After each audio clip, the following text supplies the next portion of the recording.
Sing that shit.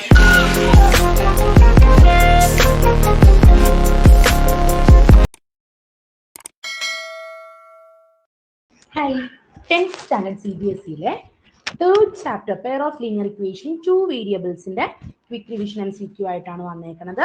അപ്പോൾ ഇതിലെ questions ഒക്കെ ഏകദേശം ഡിഫറെന്റ് ടൈപ്സ് ക്വസ്റ്റ്യൻസ് ഞാൻ ഇതിനകത്ത് ഇൻക്ലൂഡ് ചെയ്തിട്ടുണ്ട്. അപ്പൊ ഈ ക്വസ്റ്റ്യൻസ് ഒക്കെ നല്ല പോലെ ചെയ്ത് പഠിക്കാം കേട്ടോ. ഓക്കെ, നമുക്ക് ഫസ്റ്റ് ക്വസ്റ്റ്യനിലോട്ട് കിടക്കാം. The value of k for which the system of linear equation x plus 2y is equal to 3, 5x plus ky is equal to 7 is inconsistent. ഒരു കാര്യം ഞാൻ പ്രത്യേകം പറയാം, നിങ്ങൾ ഇതിന്റെ ബേസിക്സ് കറക്റ്റ് ആയിട്ട് അറിയില്ലെങ്കിൽ ഡിസ്ക്രിപ്ഷൻ ബോക്സിൽ ഇതിന്റെ റിവിഷൻ കംപ്ലീറ്റ് ടെക്സ്റ്റുവൽ റിവിഷൻ എടുത്തതിന്റെ ലിങ്ക് ഞാൻ ഇട്ടിട്ടുണ്ട്. അത് കണ്ടതിന് ശേഷം മാത്രം ഈ വീഡിയോ കാണുക, അല്ലെങ്കിൽ കൺഫ്യൂസ്ഡ് ആയിരിക്കും കേട്ടോ. അപ്പോ പ്രത്യേകം ശ്രദ്ധിക്കുക. നമുക്കപ്പോ ഇൻകൺസിസ്റ്റന്റ് എന്ന് പറഞ്ഞു കഴിഞ്ഞാൽ പാരലൽ ആയിരിക്കും അല്ലെ, അല്ലെങ്കിൽ നോ സൊല്യൂഷൻ, ശരിയല്ലേ? അങ്ങനെയാണെങ്കിൽ a1/a2 is equal to b1/b2 not equal to c1/c2 ആയിരിക്കും. ഇതൊക്കെ അറിയാത്തവരുണ്ടെങ്കിൽ റിവിഷൻ വീഡിയോ കണ്ടതിന് ശേഷം മാത്രം കാണുക, അല്ലെങ്കിൽ കൺഫ്യൂസ്ഡ് ആവും. ഓക്കെ, അപ്പൊ നമുക്ക് a1/a2 എന്ന് പറയുമ്പോൾ എക്സിന്റെ കോഎഫിഷ്യന്റ് ആയ 1/, ഇവിടെ 5 is equal to 2/k. നമുക്ക് കെയുടെ വാല്യൂ അല്ല ആവശ്യം, k ഇങ്ങോട്ട് കൊണ്ടുവന്നു, ഇത് ഇങ്ങോട്ട് കൊണ്ടുവന്നു, is equal to 10. അതായത് ഓപ്ഷൻ ഡി ആണ് answer. Next one, second one. അതുപോലെ unique solution plus 5y is equal to 7, 6x minus 5y is equal to 11. ഇവിടെ ഒരു കാര്യം ശ്രദ്ധിക്കുക, ഒന്നെങ്കിൽ ഈ കോൺസ്റ്റന്റ് ടേം എല്ലാം റൈറ്റിലോട്ട് കൊണ്ടുവരും. ഇവിടെ -7 ആക്കി ഇവിടെയും -11 ആക്കുക, ഇവിടെ 7 ആക്കി വെച്ച് കഴിഞ്ഞാൽ ഇവിടെയും 11 ആക്കി വെക്കുക. കാരണം വെച്ചാൽ ഈസ് ഈക്വൽ ടു ഇപ്പുറത്ത് വെച്ച് സി എടുത്താലും കുഴപ്പമില്ല, ഇങ്ങോട്ട് ഒരെണ്ണം ലെഫ്റ്റ് സൈഡിലും ഒരെണ്ണം റൈറ്റ് സൈഡിലും. അതായത് ഇപ്പോ ഞാൻ എക്സാമ്പിൾ പറയുകയാണ്, kx plus 5y minus 7 is equal to 0. അപ്പോഴത്തെ c -7 ഇവിടത്തെ, അതായത് c1 -7 c2 11 എടുക്കാൻ പാടില്ല. ഇങ്ങനെ ഈ ഈക്വൽ ടു ഇപ്പുറത്ത് കോൺസ്റ്റന്റ് വെച്ച് 7/11 ആക്കുക, അല്ലെങ്കിൽ ഈ 11 കൂടി ഇങ്ങോട്ട് കൊണ്ടുവന്ന് 6x minus 5y minus 11 is equal to 0 ആയിട്ട് എടുക്കുക. ഇതിൽ ഏത് ഓപ്ഷൻ വേണമെങ്കിലും നിങ്ങൾക്ക് c1 ഉം c2 എടുക്കാവുന്നതാണ്. ഇനി യൂണിറ്റ് സൊല്യൂഷൻ ആണെങ്കിൽ എന്താണ്, എങ്ങനെ വരും? a1/a2 not equal to b1/b2 not equal to c1/c2 അല്ലെ? അപ്പോ a1/a2 എന്ന് പറയുമ്പോൾ 2k/6 not equal to 5/-5. ഇവിടെ വേണമെങ്കിൽ നമുക്ക് ഇവിടെ കട്ട് ചെയ്ത് -1 ആയി, ഇവിടെ ഇത് കട്ട് ചെയ്ത് 3 ആയി. അപ്പൊ k is equal to -1 into 3 -3. Option E. Okay, next one. ഇത് ഒരേപോലത്തെ 3 ക്വസ്റ്റ്യൻസ് ആണ് ഞാൻ എടുത്തത്, ഒരു കൺഫ്യൂഷൻ വേണ്ട മൂന്നും. അതുകൊണ്ട് ഞാൻ മൂന്നും ഒരേപോലത്തെ ക്വസ്റ്റ്യൻസ് എടുത്തതാണ്. കോയിൻസിഡന്റ് എന്ന് പറയുമ്പോൾ a1/a2 is equal to b1/b2 is equal to c1/c2 ആയിരിക്കും അല്ല, ഇൻഫിനിറ്റ്ലി മെനി സൊല്യൂഷൻ ആയിരിക്കും കേട്ടോ. ഇനി അപ്പൊ അതിന്റെ നോക്കാം. 3/, ഇവിടെ ശ്രദ്ധിക്കുക, ഞാൻ നേരത്തെ പറഞ്ഞൊരു സംഭവം ഞാനവിടെ ഇൻക്ലൂഡ് ചെയ്തിട്ടുണ്ട്, അങ്ങനത്തെ ഒരു ക്വസ്റ്റ്യൻ. നമുക്ക് ആ ക്വസ്റ്റ്യൻ എടുത്ത് എഴുതാം. 3x minus y plus 8 is equal to 0. 6x minus ky is equal to -16. ഇവിടെ -16 ഉണ്ടെങ്കിൽ ഇവിടെ എന്തായാലും 8 plus 8 is equal to 0. അപ്പൊ ഇവിടെയും is equal to 0 ആക്കാം. എന്നിട്ട് വേണം എടുക്കാനായിട്ട് c1 വാല്യൂ. എടുക്കുന്നുണ്ടെങ്കിൽ, ഇവിടെ അത് ആവശ്യമില്ലെങ്കിൽ ഓക്കെ. ഇനി ഇപ്പോ 3/6 a1/a2 എന്ന് പറഞ്ഞാൽ is equal to -1/-k. മൈനസും മൈനസും കട്ടായി, ഇവിടെ 1 2 k is equal to 2i. Option ഉണ്ടോ? Yes, C. ഓക്കെ അല്ലേ? Next one, fourth one. കുഞ്ഞി ക്വസ്റ്റ്യൻസ് 3 എടുത്തിട്ടതാ. ഇപ്പോ one of the equation of the pair of linear equation, pair of dependent linear equation. Dependent എന്ന് പറഞ്ഞാൽ insides ആണ് കേട്ടോ, അതായത് ഇൻഫിനിറ്റ്ലി മെനി. അപ്പൊ എന്താണ്? -x plus 7y is equal to 2. അപ്പോ നമുക്കൊരു കാര്യം അറിയാം, a1/a2 is equal to b1/b2 is equal to c1/c2 ആയിരിക്കും. ഇതുപോലെ ഇപ്പൊ നമ്മളിവിടെ ഡിപ്പെൻഡന്റ് വന്ന പോലെ തന്നെ പാരലൽ ആണെങ്കിൽ നമുക്ക് ചോദിക്കാം, അല്ലെങ്കിൽ മറ്റേ intersecting at one single point അങ്ങനത്തെയും ചോദിക്കാം. ഓക്കെ, അപ്പോൾ ശ്രദ്ധിച്ച് വേണം ചെയ്യാനായിട്ട്. അപ്പൊ ഇത് എഴുതിയതിന് ശേഷം അപ്പൊ നമുക്കൊരു കാര്യം അറിയാം, ഇവിടെ ഇതിന്റെ കൂടെ ഇപ്പൊ നമുക്ക് എക്സാമ്പിൾ ഇവിടെ 10 ആയിട്ട് ഇരിക്കണം. അപ്പൊ 5ന്റെ കൂടെ ഇൻടു 2 ചെയ്ത് നോക്കാം. അപ്പൊ ഈ കംപ്ലീറ്റ് ഇക്വേഷനെ നമ്മൾ ഇൻടു 2 ചെയ്യാൻ പോവാം. അപ്പൊ ഈ കംപ്ലീറ്റ് ഇക്വേഷനെ ഇൻടു 2 ചെയ്യുമ്പോൾ എന്താ കിട്ടണേ? -10x + 14y = 4. ഇങ്ങനെ എന്തെങ്കിലും സംഭവം ഉണ്ടോ? -10x മൈനസ് ആണ് അല്ലെ, -10 വന്ന ഇവിടെ മൈനസ് അല്ല, -10x + 14. ഇനിയിപ്പോ ഈ 4 ഇങ്ങോട്ട് വന്നാൽ -4. അപ്പൊ ഇതുമല്ല ഇതുമല്ല ഇതുമല്ല, പിന്നെ ഓപ്ഷൻ ഇതാണ് =4 ആണ്. പക്ഷെ ഇവിടെ അപ്പൊ നമുക്കൊരു കാര്യം ചെയ്യാം, എല്ലാത്തിനെയും നമുക്ക് മൈനസ് അപ്ലൈ ചെയ്ത് നോക്കാം, ഇത് കിട്ടണുണ്ടോ നോക്കാം. മൈനസ് അപ്ലൈ ചെയ്യുമ്പോൾ പ്ലസ് ഉള്ളത് മൈനസും മൈനസ് ഉള്ളത് പ്ലസ് ആവും. y = -4 കിട്ടിയില്ലേ? അപ്പൊ ഓപ്ഷൻ ഡി ആണ് ആൻസർ വരാം. Next one, the pair of equation y = 0, y = -7. yക്ക് ഒരു വാല്യൂ കൊടുത്തു കഴിഞ്ഞാൽ എക്സിന്റെ വാല്യൂ ആയിരിക്കും ഡിഫറൻസ് ഉണ്ടാവുക. ഇവിടെ ഇങ്ങനെ ഒരു സംഭവം തന്നാല് നോ സൊല്യൂഷൻ ആണ് കേട്ടോ. കാരണം വെച്ചാൽ വൈക്ക് തന്നെയാണ് രണ്ടെണ്ണം അസൈൻ ചെയ്ത് കൊടുത്തേക്കണത് വാല്യൂസ്. അപ്പൊ നോ സൊല്യൂഷൻ ആയിരിക്കും. Next one, the pair of equation x = a, y = b graphically represent intersecting at a, b. നമ്മൾ എങ്ങനെയാ എഴുതാ? x, y ആയിട്ടാണ് നമ്മൾ എഴുതാറ് അല്ലെ, x, y. അപ്പൊ എക്സിന് പകരം ഇവിടെ എയും വൈക്ക് പകരം ബിയും ഇട്ടു. Okay, next one, 7th one.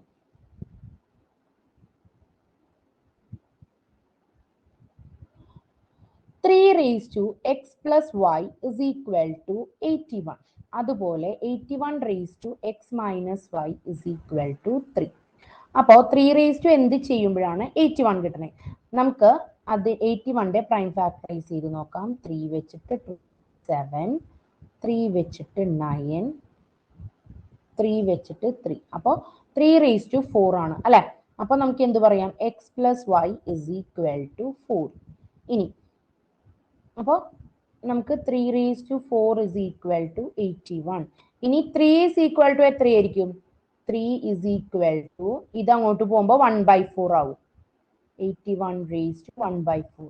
ഇത് മനസ്സിലായില്ലെങ്കിൽ ഒരു കാര്യം ഞാൻ പറഞ്ഞുതരാം. x² = 2 ആണെങ്കിൽ x ഇത് അങ്ങോട്ട് പോകുമ്പോൾ √2 ആകും. അല്ലെങ്കിൽ നമുക്ക് എന്ത് പറയാം? റൂട്ട് എന്ന് പറയുമ്പോൾ 2 raised to 1/2. ക്യൂബ് ആണെങ്കിൽ 1/3 ആകും. ഇപ്പൊ 4th റൂട്ട് ആയതുകൊണ്ട് 81 raised to 1/4.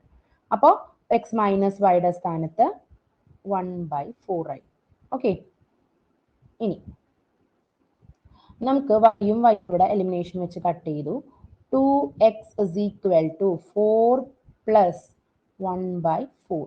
സെയിം ഡിനോമിനേറ്റർ ആക്കാൻ ഇൻറ്റു 4 ചെയ്യാം. അപ്പോൾ 16 + 1 17/4. ഇനി x = ഈ 2 ഇങ്ങോട്ട് വരുമ്പോൾ ഇതിന്റെ കൂട്ടത്തിൽ വരും, 4ന്റെ കൂട്ടത്തിൽ വരും. അപ്പോൾ 17/8. അതിനെ ഇവിടെ മിക്സഡ് ഒരു ആൻസർ ഉണ്ട്. മിക്സഡ് ആക്കാൻ 8 2s are 16. അപ്പൊ 2 ബാലൻസ് 1 1/8 ആയിരിക്കും എക്സിന്റെ വാല്യൂ.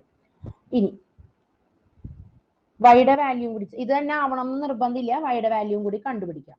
അപ്പോൾ x plus y = 4. അപ്പോൾ എക്സിന്റെ വാല്യൂ 17/8 ഇട്ട് കൊടുക്കാം, അതായിരിക്കും ബെറ്റർ. 17/8 plus y = 4. ഇനി y = എത്രയായപ്പോ? 4 minus 17/8. 4 എന്ന് പറയുമ്പോൾ 4/1. സെയിം ഡിനോമിനേറ്റർ ആക്കാൻ ഇൻറ്റു 8 ചെയ്യും. അപ്പൊ 4 8s are 32 minus 17 എന്ന് പറയുമ്പോൾ 15/8. ഇതിന് നമ്മൾ മിക്സഡ് ആക്കുമ്പോൾ 1 7/8. അപ്പൊ ഏതാണ് answer? Option D. Option D 2 1/8 ഇതായിരിക്കും answer. Okay, next one 8th one നോക്കാം. AM is equal to BL, then what do you say about the solution of the pair of linear equation AX plus BY is equal to C, LX plus MY is equal to N. ഇവിടെ is equal to വരണമെങ്കിൽ രണ്ട് കേസിലാണ്, ഒന്നെങ്കിൽ parallel അല്ലെങ്കിൽ കോയിൻസൈഡിന്റെ കേസിലാണ് is equal to എന്ന് പറഞ്ഞ സംഭവം വരുന്നത്.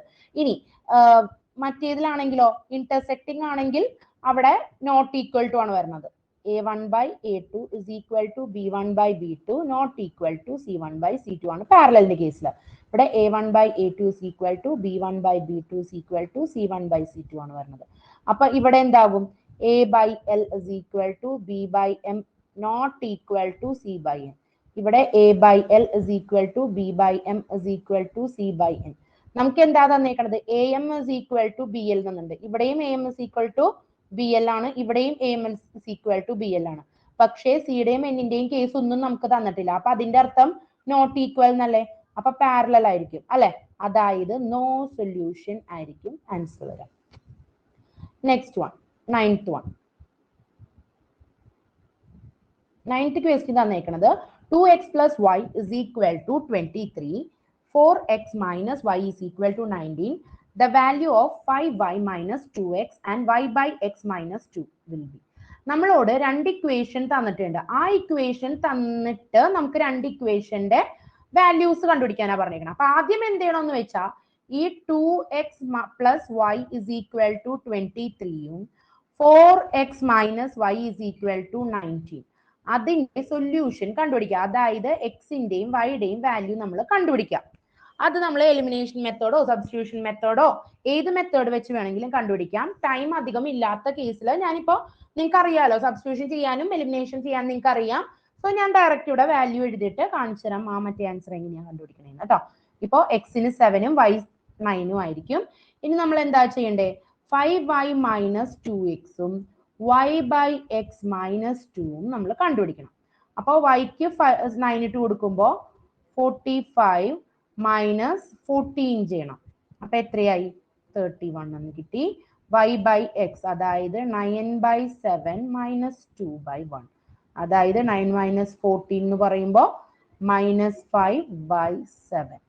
ഓപ്ഷനിലുണ്ടോ നോക്കി? ഇവിടെ രണ്ടെണ്ണം കൺഫ്യൂസിങ് ആയിട്ട് രണ്ട് സംഭവങ്ങളുണ്ട് അല്ലെ? രണ്ടിടത്തും 31ഉം -5/7 ആണ്. നമ്മൾ ശ്രദ്ധിക്കേണ്ടത് ഇവിടത്തെ ഓർഡർ ആണ്. ആദ്യം ഇതായിരുന്നു, അപ്പൊ അതിന്റെ ആൻസർ 31. അപ്പൊ ഇതാണ് ബി ആയിരിക്കും ആൻസർ. ശ്രദ്ധിച്ച് ആൻസർ എഴുതുക. ഇതേപോലെ കുഴപ്പിക്കണം. പലതരം ക്വസ്റ്റ്യൻസ് ഉണ്ടാകും. നമ്മൾ ഓർഡറിന് കൂടുതൽ പ്രാധാന്യം കൊടുക്കണം. Okay, next one, 10th one. ഇത് റെഡ്യൂസിബിൾ ഫോമിൽ ഒരു ക്വസ്റ്റ്യൻ ആണ്. ടെക്സ്റ്റുവൽ ക്വസ്റ്റ്യൻ തന്നെയാണ്. എക്സ്ട്രാ ക്വസ്റ്റ്യൻസ് എന്ന് പറയാനൊന്നുമില്ല. വാല്യൂസ് ചിലപ്പോൾ ചേഞ്ച് ഉണ്ടാകും. എങ്കിലും ഞാനത് ജസ്റ്റ് കംപ്ലീറ്റ് ആയിട്ട് ഞാൻ സോൾവ് ചെയ്ത് നിങ്ങളെ കാണിക്കണില്ല, ടൈം ഇല്ലാത്ത കേസിൽ. ജസ്റ്റ് ഞാൻ ഇതിന്റെ ക്ലൂസ് മാത്രം പറഞ്ഞു തരാം. y is equal to 110, അതുപോലെ 47/x plus 21y is equal to 162. ഇങ്ങനെ ബൈ ഇട്ട് നമ്മുടെ വേരിയബിൾസ് ഡിനോമിനേറ്ററിൽ വരുമ്പോൾ നമ്മൾ എന്താ ചെയ്യണ്ടേ? അതിനെ 1/xനെ വേറൊരു വേരിയബിൾ ആക്കുക. ഒന്നെങ്കിൽ പി, അല്ലെങ്കിൽ അങ്ങനെ, അല്ലെങ്കിൽ യുവോ വിയോ നമുക്ക് ഇഷ്ടമുള്ള പോലെ. ഇവിടെ ഞാൻ പിയും ക്യൂവുമാണ് ഞാൻ എടുക്കാൻ പോണത്. എന്ത് ചെയ്യണമെന്ന് വെച്ചാൽ ഇതിനെ സാധാരണ നമ്മൾ ലീനിയർ ഇക്വേഷൻ എഴുതുന്ന പോലെ എഴുതാം. അപ്പൊ എന്ത് എഴുതും? 21/x എന്ന് പറഞ്ഞാൽ 21 × 1/x ആണ്. അപ്പൊ 1/xന്റെ സ്ഥാനത്ത് പി. അപ്പൊ 21p plus 47q is equal to 110. Okay, ഇനി അടുത്ത ഇക്വേഷൻ വരുമ്പോൾ 47p plus 21q is equal to 162. ഇനി ഇത് സോൾവ് ചെയ്യുമ്പോൾ ഞാൻ സോൾവ് ചെയ്യണില്ല, കുറെ സ്റ്റെപ്പുകൾ വരും, അര പേജോളം പോകും. സോ ഞാൻ ഇതിന്റെ വാല്യൂ ഞാൻ സോൾവ് ചെയ്ത് ഇതിന്റെ value p is equal to 3യും q is equal to 1ഉം ആണ് കിട്ടിയേക്കണേ. നമുക്കറിയാം 1/x ആണ് p. അപ്പൊ x എന്ന് പറഞ്ഞാൽ 1/p ആണ്. അപ്പൊ x is equal to 1/3യും y is equal to 1ഉം. അതാണ് ആൻസർ വരാം. അപ്പൊ ജസ്റ്റ് അത് മനസ്സിലാക്കാൻ വേണ്ടി എടുത്തിട്ട ക്വസ്റ്റ്യൻ ആണ്. അപ്പൊ 1/3 and 1. Okay, next one, 11th question. For what value of p will the following system of the equation have no solution? No solution എന്ന് പറഞ്ഞാൽ a1/a2 is equal to b1/b2 not equal to c1/c2. ഇവിടെ ശ്രദ്ധിക്കുക, equal ടുന്റെ കേസും not equal ടുന്റെ case വന്നിട്ടുണ്ട് അല്ലെ? അപ്പൊ നമ്മൾ ആദ്യം ചെയ്യേണ്ടത് ഈക്വൽ ടു ഇട്ട് നമുക്ക് കിട്ടണുണ്ടോ നോക്കാം. അപ്പൊ a1/a2 എന്ന് പറയുമ്പോൾ ഇവിടത്തെ എക്സിന്റെ കോഎഫിഷ്യന്റ് 2p - 1 ആണ്. ഇവിടത്തെ എക്സിന്റെ കോഎഫിഷ്യന്റ് 3 ആണ്. വൈയുടെ കോഎഫിഷ്യന്റ് എഴുതി വെക്കരുത്. അത് നിങ്ങളെ കൺഫ്യൂസ്ഡ് ആക്കാൻ വേണ്ടിയാണ് ഇങ്ങനെ തിരിച്ചു മറിച്ചും ഒക്കെ തരണത്. അതുകൊണ്ടാണ് ഞാൻ ഇങ്ങനെ ഒരു ക്വസ്റ്റ്യൻ എടുത്തത്, നിങ്ങൾക്ക് അത് തെറ്റ് പറ്റാതിരിക്കാൻ വേണ്ടി. p മൈനസ് വൈ എന്ന് പറഞ്ഞാൽ വൈയുടെ കോയിഫിഷ്യന്റ്, അതുപോലെ ഇവിടെ 1 നോട്ട് ഈക്വൽ ടു എന്താ പറയാ 2p + 1. അതുപോലെ ഇവിടെ സിയുടെ കേസ് എടുക്കണമെങ്കിൽ ഈ -1 ഇങ്ങോട്ട് കൊണ്ടുവന്നിട്ട് വേണം സി എടുക്കാൻ, അല്ലെങ്കിൽ ഈ 2p + 1 ഇങ്ങോട്ട് എടുക്കണം. ഈ 2p + 1 ഇവിടെ തന്നെ ഞാൻ വെച്ചു, ഈ 1 ഇങ്ങോട്ട് കൊണ്ടുവന്ന് -1 ഇങ്ങോട്ട് കൊണ്ടുവന്നപ്പോൾ +1 ആയി. ഇനി നമുക്ക് ഇത് ക്രോസ് മൾട്ടിപ്ലൈ ചെയ്ത് നോക്കാം. അപ്പോൾ 2p - 1 × 1 എന്ന് പറഞ്ഞാൽ 2p - 1 = 3p - 3. അപ്പൊ 2p - 3p എന്ന് പറഞ്ഞാൽ -p -3 + 1 എന്ന് പറഞ്ഞാൽ -2. അപ്പോൾ ഇതും കട്ടായി, p = 2. അപ്പോൾ ഓപ്ഷൻ എ ആയിരിക്കും ആൻസർ വരാം. ഓക്കെ,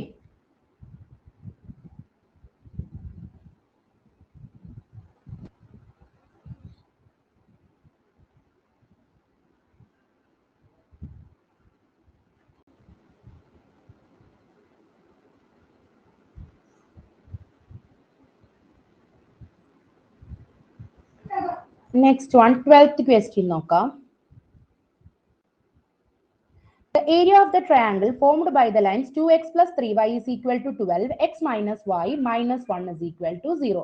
ഇങ്ങനെ ഒരു ക്വസ്റ്റ്യൻ തരുമ്പോൾ നിങ്ങൾ ആ ഒരു ട്രയാങ്കിള് വരച്ചു നോക്കേണ്ടി വരും. ഇങ്ങനെ ഒരു ക്വസ്റ്റ്യൻ വന്നാൽ വരച്ചു നോക്കിയിട്ട് നമ്മൾ ഏരിയ കണ്ടുപിടിക്കാം. ഏരിയ കണ്ടുപിടിക്കാനുള്ള ഫോർമുല എന്താ? ½ BH അല്ലെ. ഇവിടുത്തെ ബേസ് എന്ന് പറയുമ്പോൾ ഈ ഭാഗം, അതായത് ഇത് എത്രയുണ്ട്? 1 2 3 4 5 യൂണിറ്റ്സ് അല്ലെ. അപ്പൊ ½ ഇൻറ്റു ബേസ് എന്ന് പറയുമ്പോൾ 5 യൂണിറ്റ്സ്, ഹൈറ്റ് എന്ന് പറയുമ്പോൾ ഇത്രയും ഭാഗം, അതായത് MP, അത് അത്രയും 3 ഉണ്ട് അല്ലെ, ഇൻറ്റു 3, അതായത് 15/2 = 7.5 ആയിരിക്കും answer. Okay, next one 13th one. In a number of 2 digits, unit digit is twice the 10th digit. If 36 is added to the number, the digits are reversed. ഒരു നമ്പർ റിവേഴ്സിങ്ങും ഒറിജിനൽ നമ്പറിന്റെയും കേസ് വരുമ്പോൾ നമ്മൾ ഒരു box ഇങ്ങനെ വരയ്ക്കുക, എന്നിട്ട് 1's പ്ലേസും 10's പ്ലേസും mark ചെയ്യുക. ഇവിടെ എന്താ പറഞ്ഞേക്കണത്? Digit is twice the, unit digit എന്ന് പറഞ്ഞാൽ twice the 10th digit. 10th digit x ആണെങ്കിൽ ഇത് 2 times ആയിരിക്കും. അപ്പൊ ഈ നമ്പർ എത്രയായിരിക്കും? നമ്മൾ സാധാരണ എക്സ്പാൻഡഡ് ഫോം നമ്മൾ കുഞ്ഞിപ്രായത്തിൽ പഠിച്ച പോലെ 10's place into ഈ നമ്പർ. അപ്പൊ 10 × x 10x + 1 × 2x 2x = 12x ആയിരിക്കും.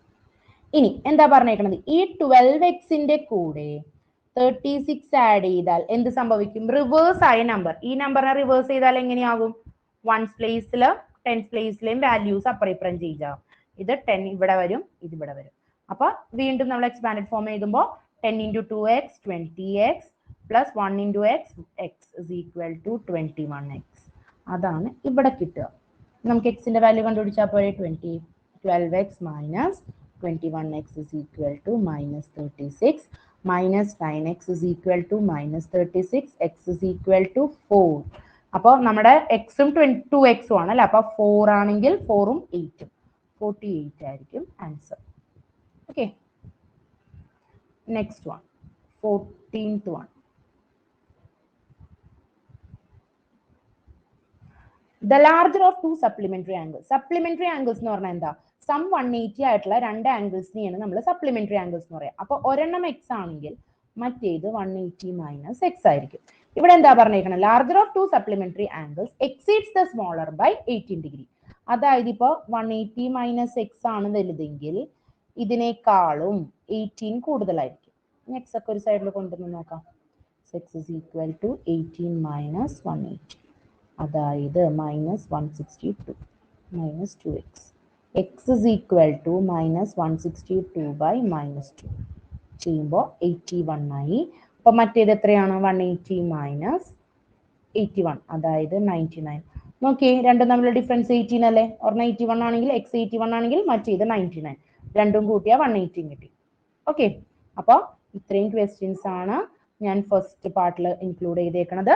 അപ്പോൾ ഇതിന്റെ ബാക്കി ഇത്രയും കോംപ്ലിക്കേറ്റഡ് ക്വസ്റ്റ്യൻസ് സെക്കൻഡ് പാർട്ടിൽ ഞാൻ അപ്ലോഡ് ചെയ്യുന്നതായിരിക്കും. ഓക്കെ, അപ്പോൾ ഓൾ ദി ബെസ്റ്റ്, നല്ലപോലെ എക്സാം എഴുതാം കേട്ടോ.